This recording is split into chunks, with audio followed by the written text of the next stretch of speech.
Magandang araw sa lahat. Tayo ngayon pag-aralan ang Unit 4, Aralin 1, ang konsepto at palatandaan ng pambansang kaunlaran.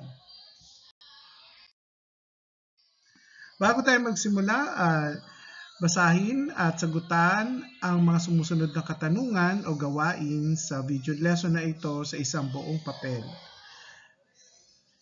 Para sa Module 1, palatandaan ng pambansang kaunlaran, meron tayong 3 katanungan. Una ay, sa inyong palagay, masasabi bang may pag-unlad ang ating bansang Pilipinas? Ipaliwanag ito. Ikalawa, kailang masasabing maunlad ang isang bansa? Ipaliwanag ito. At ikatlo, sa inyong pananaw, ano ang nararapat na gawin upang maging maunlad ang isang bansa? Bigyan ito ng pagpapatunay. Ang konsepto ng pag-unlad ay ayon kay Merriam-Webster ay ang pag-unlad ay nagmula sa mababa patungo sa mataas na antas o ang pagkakaroon ng pagbabago mula sa isang mababa numerically quality patungo sa mas mataas na bahagi nito. Ang mga sektor ng ekonomiya na bumubuo sa Pilipinas na maaari at nagko-contribute sa ating kaunlaran ay nahati sa 5. Una, ito ay ang agrikultura. Ikalawa, ang industriya. Pangatlo, ang paglilingkod. Ikaapat, ang informal na sektor at kalakalang panlabas. Ang bawat isang sektor na ito pag-aaralan natin sa buong ikaapat na markahan. Ang mga sektor na nabanggit sa unahan ay maaaring mahati sa iba't ibang level. Una ay ang tinatawag nating primary sector or ang primary sector na binubuo ng sektor ng agrikultura. Dito natin kinukuha ang ating mga pagkain at mga hilaw na materyales. Ang primary sektor o ang agrikultura ay maaaring maglikha ng mga trabaho sa larangan ng pagsasaka, pag-aalaga ng mga hayop tulad ng manok, baboy, baka at iba't iba pa. Ang ikalawang sekundarya naman ay ang tinatawag nating industrial sector. Ito ay kung saan ang mga hilaw na materyales na nagmumula sa primary sectors ay maaari i-convert at dumaan sa isang proseso upang makalikha ng panibagong uri ng produkto. Halimbawa, isda. Idadaan sa proseso para maging isang delata. So, nagkaroon na ng panibagong produkto. Ito rin ay maaari nating ang sekundaryang sektor ay ang konstruksyon, ang pagmimina at ang paggawa ng mga kalakal tinatawag nating factory. Ang ikatlong level ay ang tertiary level o ang sektor ng paglilingkod. Dito ay umaalalay sa buong yugto ng produksyon. Kahit na ito ay makikita sa primarya hanggang sekundarya, ang sektor ng paglilingkod ay umaalalay sa bawat yugto ng produksyon, distribution, kalakalan at sa pagkonsumo ng mga produkto mula sa loob at labas ng bansa. Ang mga tertiaryang sektor o bahagi nito ay binubuo ng transportation sectors katulad ng mga train, jeep, tricycle, komunikasyon, sektor ng pananalapi katulad ng pagbabangko, pawn shop at iba't iba pa, kalakalan at maging ang turismo. Maliban pa sa naunang kahulugan ng pag-unlad ayon kay Merriam-Webster, ayon naman kay Feliciano Fajardo, ang pag-unlad ay isang progresibong proseso. Pag sinabi nating progresibo, ito ay kailangan patuloy na ginagawa upang makamtan natin ang tinatawag na pag-unlad. O mapabuti ang kondisyon ng tao. Ito ay nasusukat gaya ng pagunlad ng infrastruktura, gusali, serbisyo, tulad ng bako, paggamutan at iba't iba pa. So ibig sabihin, sa ilalim ng kahulugan ni Feliciano Fajardo, maaari nating makita ang pagpapabuti ng kondisyon ng tao sa pamagitan ng magandang serbisyo ng ospital, paaralan, mga kaayusan ng kalsada, mga airport, at marami pang mga infrastruktura.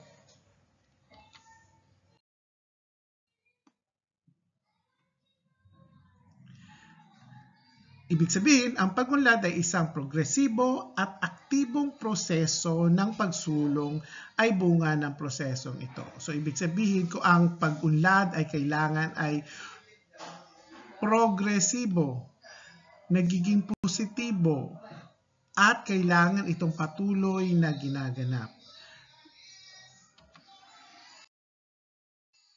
Ayon naman kay Michael Todaro at Stephen Smith sa kanilang konsepto ng dalawang uri ng pagunlad, tinalakay nila na ito ay una, meron daw tinatawag na tradisyonal na pananaw.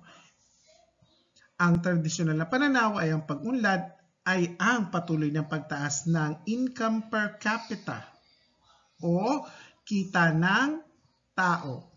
Pagpatuloy ng pagtaas ng kita ng tao o kaya naman ay output na kaysa sa bilis ng paglaki ng populasyon nito. So ibig sabihin, mas maraming nalilikang produkto at kaya niyang tugunan ang lahat ng pangangailangan ng paglaki ng mga populasyon. Yun yung tinatawag na tradisyonal na pananaw patungkol sa economics.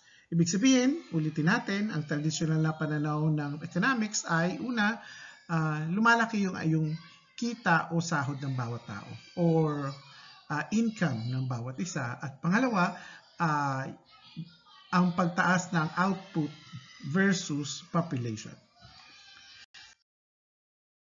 Ang ikalawang pananaw ayon kay Michael Todaro at Stephen Smith ay sinasabi niya na ang pagunlad ay dapat na kumakatawan. It represents sa malawakang pagbabago sa buong sistema ng panlipunan. So sinasabi niya na lahat ng sektor ng panlipunan at iba't ibang bahagi nito kailangan daw nagkakaroon ng pagbabago. Ikalawa, nakatuon sa iba't ibang pangailangan at nagbabagong hangarin ng tao. Sinasabi niya na kailangan daw ang pagunlad ay nakakasabay sa mga bagong hangarin ng tao sa pagunlad. Halimbawa, kung gusto mong magnegosyo, lumipat sa isang negosyo patungo sa isa pang negosyo, ay maaari kang matulungan o madali kang makapaglikha ng iyong bagong negosyo para kumita. Nakatuon din ito sa iba't ibang pangangailangan. So, ibig sabihin, ang bawat pangangailangan sa bawat pagyugto ng buhay ng tao mula sa pagkabata hanggang sa pagkatanda ay kailangan natutugunan sa ilalim ng makabagong pananaw. Ikatlo naman ay masisiguro ang paglayo mula sa di kaaya-ayang kondisyon ng pamumuhay. So, ibig sabihin, ninanais na makabagong pananaw na mailayo rin ang ating mga antas ng pamumuhay. Halimbawa, kung dati tayo nangungupahan, magkaroon tayo ng sariling bahay hanggang sa magkaroon pa tayo ng iba pang bahay na gagawin nating negosyo o investment at iba't iba pa.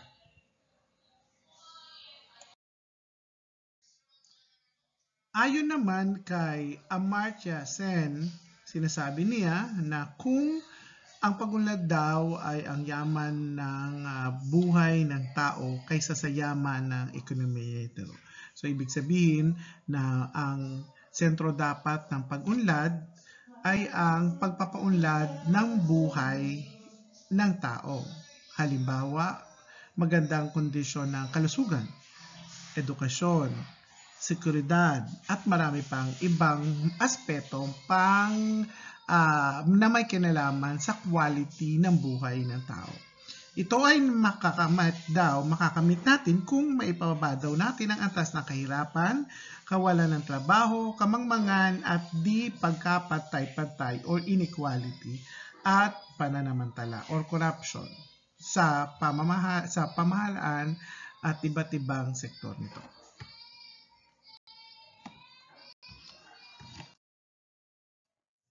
Ngayon naman, dumako tayo sa gawain 2. Ito ay maaari nating screenshot at isulat sa ating notebook at lagyan ng check kung ito ay may kinalaman sa pag-unlad at X kung hindi naman.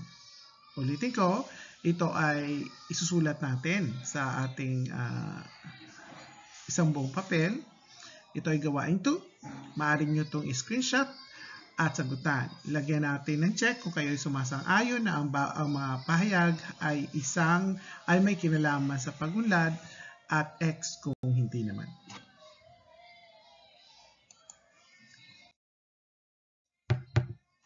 Ano-ano ang mga palatandaan ng pag-unlad o pagsulong? Una, nagkakaroon tayo ng makatwiran at dinamikong kaayusan sa panlipunan. Ibig sabihin nito na ang mga proseso sa ating lipunan ay nagkakaroon ng maayos na sistema at maayos na pagdaloy. Ikalawa, mayroon tayong kasaganahan sa ating mga pangunahing pangangailangan at sa ating pagiging isang malayang mamamayan, kasarinlan. Ikatlo ay ang kalayaan mula sa kahirapan. So ang ideya nito ay natutugunan natin ang ating mga pangangailangan, iba't ibating pangangailangan. Maaari nating hindi matugunan yung higher end ng ating pangangailangan. Subalit, kailangan daw natutugunan natin yung mga pangunahing pangangailangan natin sa ating sosyal, sa ating ekonomiya at panglipunan. Ika-4 ay magkaroon ng hanapbuhay para sa lahat o tinatawag nating full employment. Maliban doon sa konsepto ng full employment, kailangan din natin na ang ating mga kursong napagtapos ay siya rin ang ating uri ng trabahong ginaganap. Kung tayo naman ay lilipat sa ibang trabaho or magre-resign, maaaring makahanap agad tayo ng ating mga ikabubuhay o hanapbuhay. Yan yung tinatawag nating konsepto ng full employment. Ika-5 ay umangat na standard ng pamumuhay at mainam na uri ng buhay para sa lahat. Yung quality of life o yung antas ng pamumuhay natin ay patuloy na tumataas. Sumunod ay sapat na serbisyong panlipunan.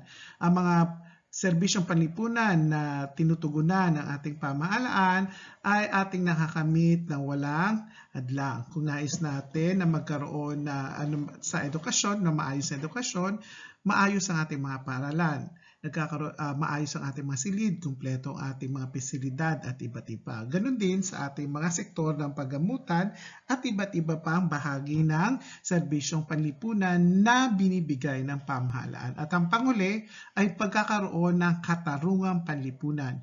Merong tinatawag tayong social justice. Ang ating mga sistemang panlipunan ay may sapat na o may hustisya at may nagkatarungan.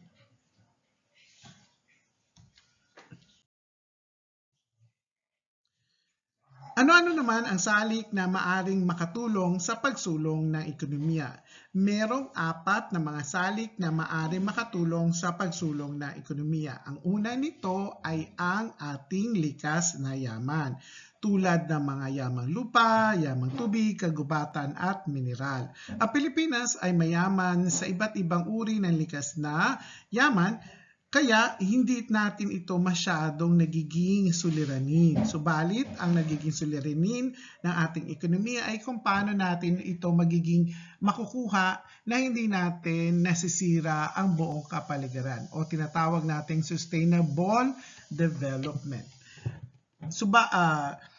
Ikalawa ay yaman tao, ang lakas paggawa, ang ating labor force. So, maaari natin i-classify ang ating labor force at tinatawag na semi-skilled, o skilled worker, mga professional workers, at iba't iba pa.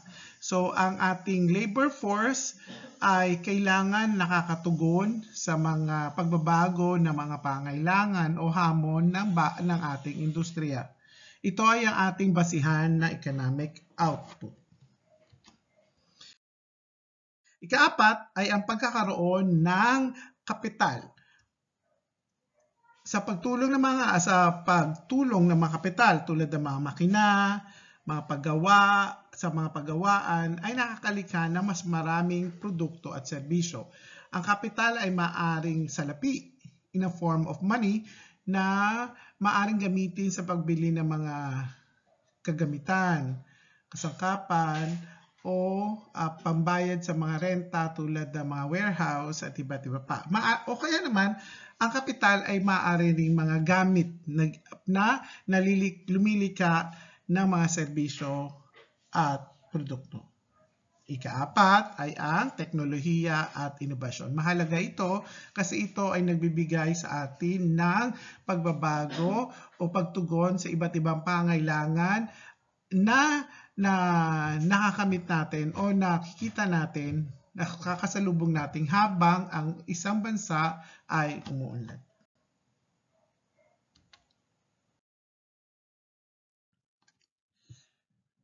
Ano naman ngayon ang sukatan ng kaunlaran ng bansa ayon sa United Nations? Ito ay ang kaunlaran ay sinusukat ayon sa United Nations sa konsepto ng Human Development Index or HDI. Ang HDI ay tumutukoy sa pangkalatang sukat ng kakayahan ng isang bansa na matugunan ang mahalagang aspeto ng kaunlarang pantao, katulad ng kalusugan, edukasyon, at antas ng pamumuhay. Ito ay maaari nating masukat sa iba't ibang uri ng tinatawag nating micro measurement. At katulad ng level ng functional literacy sa larangan ng edukasyon.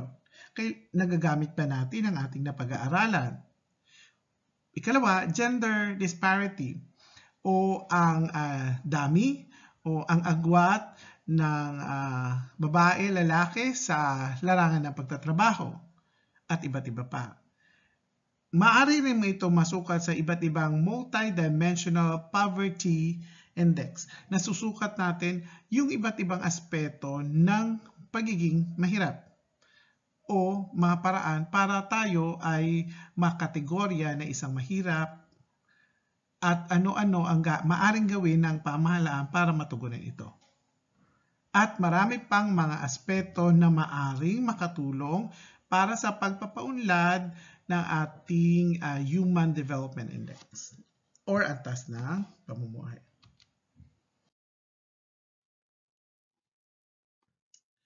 Ayon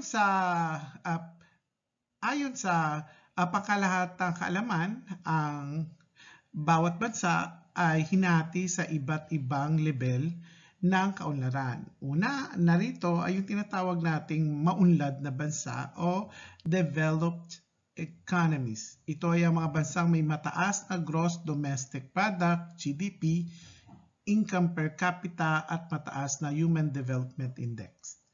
Kalimitan tinatawag rin itong commonly sa economics, tinatawag nating trillion GDP or yung may mga antas ng gross national income or product na umaabot sa trilyong dolyares. Ikalawa naman ay ang mga umuunlad na bansa or developing countries. Ito ay mga bansa na may industriyang kasalukuyang pinapaunlad ngunit wala pang mataas na antas ng industrialisasyon. Maaring ito kategorya natin ay newly industrializing countries or newly industrialized country. Ang Pilipinas ay kabilang sa antas na ito.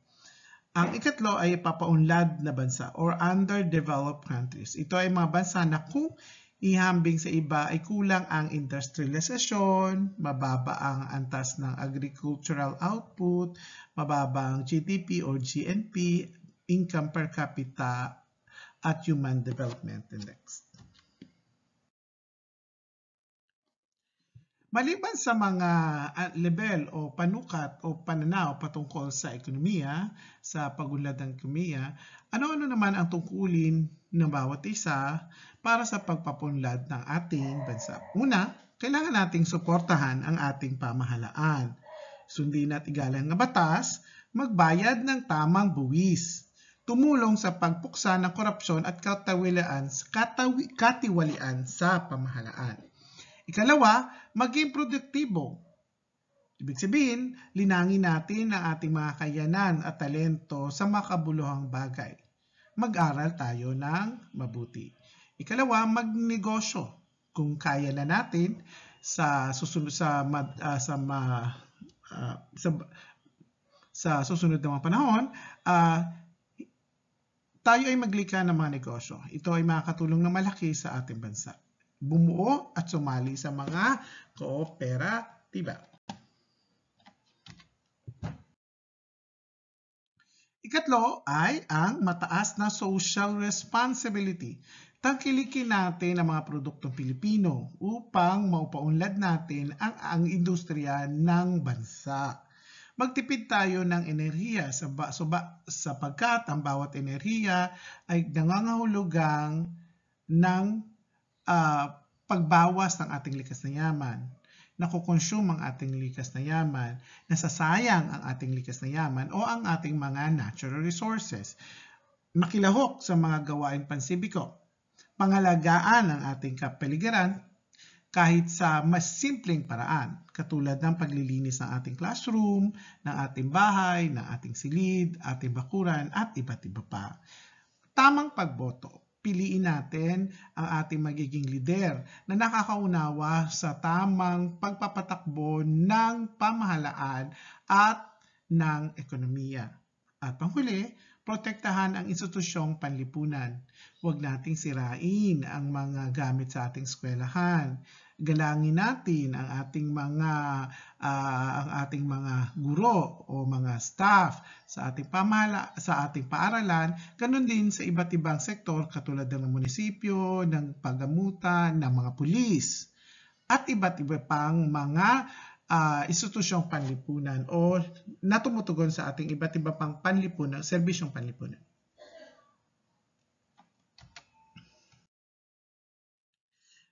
Bilang pagpapahalaga, ano ang kaibahan ng pagsulong at pagunlad?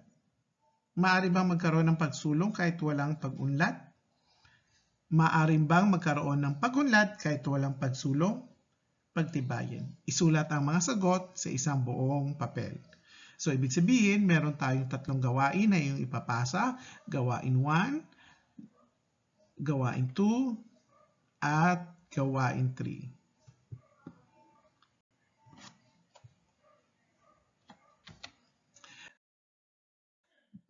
Maraming salamat at dito na nagtatapos ang ating video lesson para sa Aralin 1.